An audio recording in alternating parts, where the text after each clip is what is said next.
უგემრიელესი და საზაფხულო ბლინის ტორტი, რომელიც მზადება ძალიან მარტივად. დეტალური გრამაჟობა მექნება ინსტაგრამზე, ამიტომ გადმოდი. ვიდეოს და ლაიქება და გაზიარება არ დაგავიწყდეს.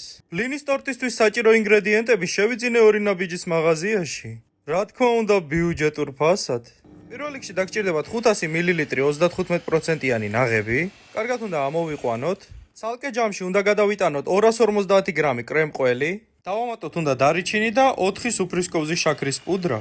კარგად უნდა ამოვიყვანოთ და 250 გრამი ნაღები უნდა დავუმატოთ.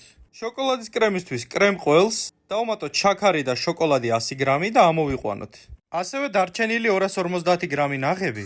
ორივე კრემი შევდგათ მაცივარში და დავიწყოთ ბლინის მომზადება. 250 გრამი ფქვილი გავცრათ, დავამატოთ უნდა კაკაო და შაქარი, 3-4 სუფრისკოვზი და ასევე ზოგეს მარილი.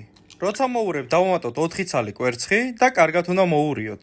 ეტაპობრივად ვამატებთ რძეს, 600 მლ-ს და ცოტა კარაქს. შემდეგ გამოვაცხოთ ბლინები, წაუსვათ ჩვენი შოკოლადის კრემი და როგორც ვიდეოშია ნაჩვენები, ზოლებად უნდა მივცეთ ფორმები. შემდეგ დავაფაროთ უნდა მეორე ბლინი, ესეთ ანმიმდევრობით. მინიმუმ გავაჩეროთ მაცივარში 2-3 საათი, შემდეგ მოვაყაროთ კაკაო, დავჭრათ და ვისიამოვნოთ, ძალიან გემრიელია.